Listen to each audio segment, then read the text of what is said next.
This is Dr. Shayanti Sarkar. I am an alumni of Manipal College of Dental Sciences, and today I am going to present infection control in dentistry. This will be hopefully useful for both the UG students and the practitioners. Like everywhere around us, and to safeguard ourselves we need infection control or immunity. So today's topic of discussion is infection control. What are the objectives? Prevention of spread of microorganisms from the host, like when we are asked to cover our mouth while sneezing or coughing, that is we are stopping the spread of the microorganisms. And the other objective is killing or removing the microorganisms from objects and surface, like we are always asked to disinfect the surface of the tables and other surfaces, and we are asked to repeatedly wash hands and sanitize it. So this, because this is the objective. Then routes of spread of infection: patient to health worker, directly through the break in the skin or mucosa, indirectly via sharp instruments, that is if the health worker is got pricked by any instrument which has been used on the patient. Then droplet spatters from aerosol generated procedures. Then healthcare to patient, lack of disposable instruments, like if the same instrument has been used which got blood and other things over it. Then through direct contact, like through mucosa or skin. Then patient to patient, that is cross infection through contaminated instruments. Then dental office to community, like the contaminated impressions or equipments contaminate the lab technicians, then it goes to the community. Now we should follow the universal precautions, taking in mind that all the patients are a potential infectious person. So the precautions that we should take are: a strong disinfectant must be used to clean the floor through. Though it is non-sporicidal, it can few can kill spores with long exposure of time. Mostly they can kill vegetative bacteria, some fungi, and some virus. Aluminum foil or clean plastic wraps must be used to cover the surfaces that can be contaminated by blood or saliva. They should be replaced after single use. Light handles, switch, and tabletops must be cleaned with 70% isopropyl alcohol, and it should be dried. High-speed evacuation tips should be used to remove the saliva, blood, excess droplets, and aerosolized pathogens that spray from high-speed handpins. Sharp instruments like scalpel blades should be carefully handled. After using a syringe, the needle must be recapped by single scoop technique. That is, um, we should hold the syringe from the back, and using the single hand we should recap it, not using the other hand, so that the other hand doesn't get pricked. Or otherwise we can also leave the syringe like that, just by bending the needle and disposing it without recapping. Then use of PPE, that is personal and protective equipments. In general, it includes protective gowns, face mask, head cap, and protective eyewear. Now, in this situation of pandemic, it is also highly recommended to use a face shield. Now, gloves should be worn at the end of all the equipments, and only the interior of the glove should be touched while gloving the first hand, because the exterior part is sterile and we don't want to contaminate it. And after wearing in one hand, we can use the that hand to place the glove in the other hand by holding it in the external surface. So it is hand to glove and glove to glove technique. Then hand scrubbing: nails should be cut short and all jewelry should be removed before scrubbing. Brush, soap, and water is used to scrub the hands and forearms till the elbow. This is mainly the method of scrubbing. Management of needle stick injury: in case a healthcare got pricked by a sharp instrument while walking, what should be the measures we should take?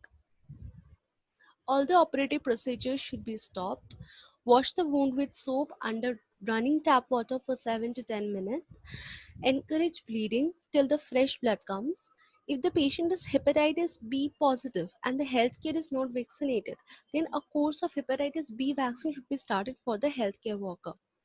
In case of known case of HIV, post-exposure prophylaxis must be started. That is Zidovudine 300 mg and Lamivudine 150 mg twice a day.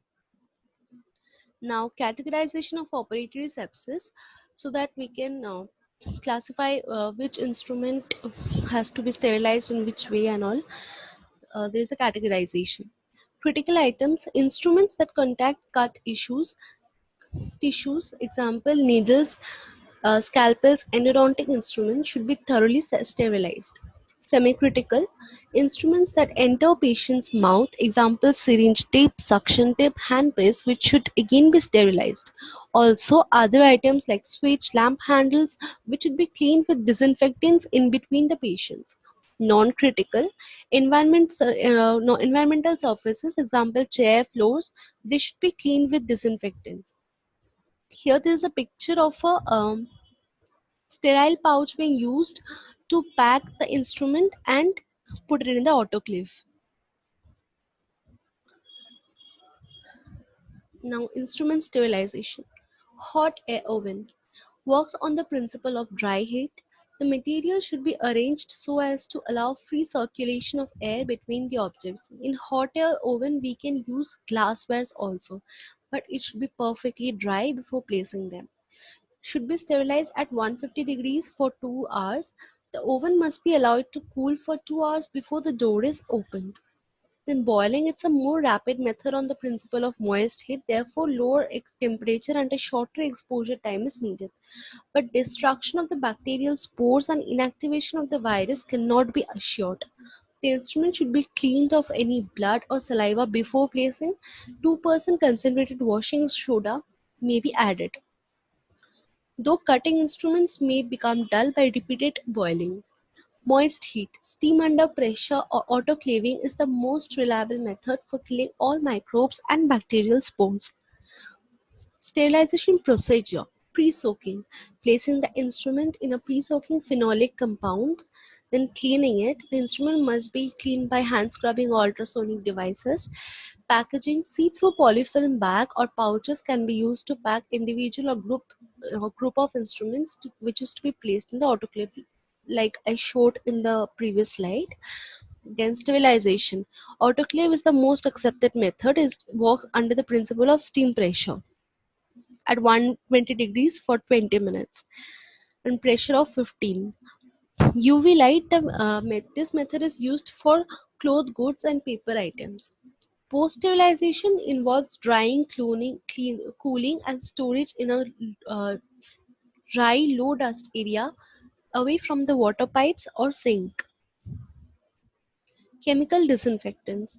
Alcohol. Ethyl alcohol is used, which is effective against bacterial cells including tuberculosis bacillus, but it has no effect on spores. Formaldehyde. 20% solution of formaldehyde with 70% solution of alcohol can be used to sterilize for 18 hours. Glutaraldehyde, usually used as 2% solution, it is an alkylating agent, especially effective against tubercle bacilli, fungi, and virus, effective for metal instruments and polythene tubing like catheter tubes. Sodium hypochlorite, effectively used for disinfecting alginate impression after it is placed under running tap water. Because if we do not disinfect the alginate impression, it can again cause infection to the lab technician and thereby it goes into the community, like we saw in the community spread. Infection control checklist.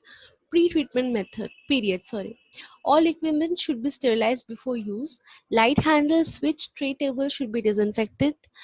Take proper medical history and review the patient record before treating. Place X-rays on the X-ray view box before treatment. Chairside protocol, all patients should be treated as potentially infected.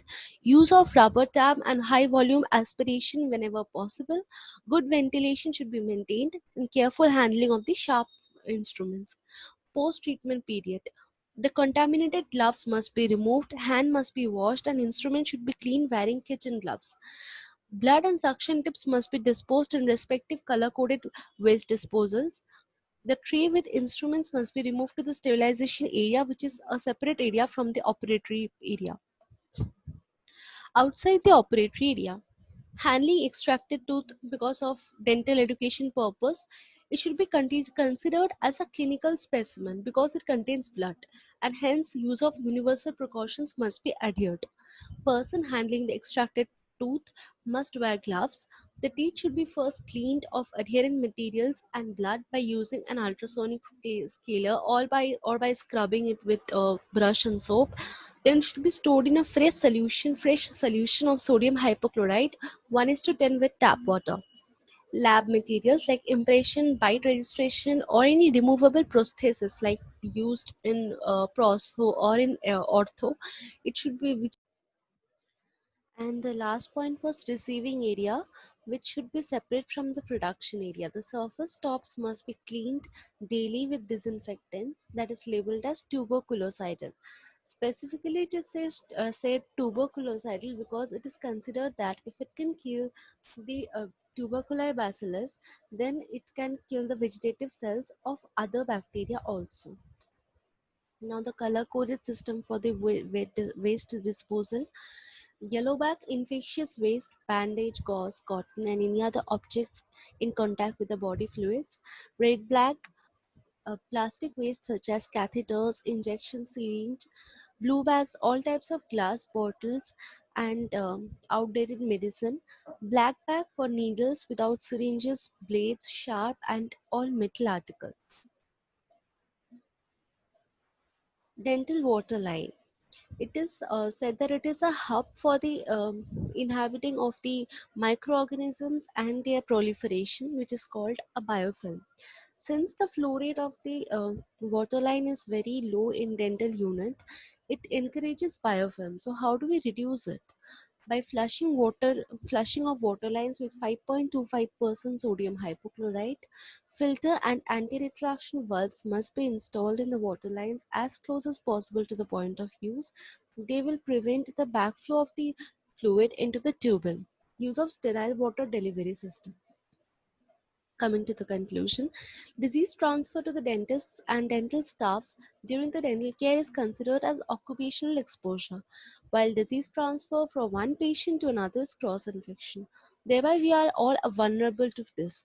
Therefore, the dental healthcare provider must be knowledgeable about diseases common in dental operatory and must follow high standards of infection control to ensure safety for all. And the other method of safeguarding ourselves from diseases is immunity, which is not today's topic of discussion. So I'm leaving this for you to explore both the science and the movie. These are my references. I hope in this pandemic everyone is following all the safety measures given by the WHO guidelines, and those who are practicing in the dental clinic, they will also definitely follow the infection control protocols. Thereby we don't have to panic, and we can keep ourselves safe and others also safe. Thank you.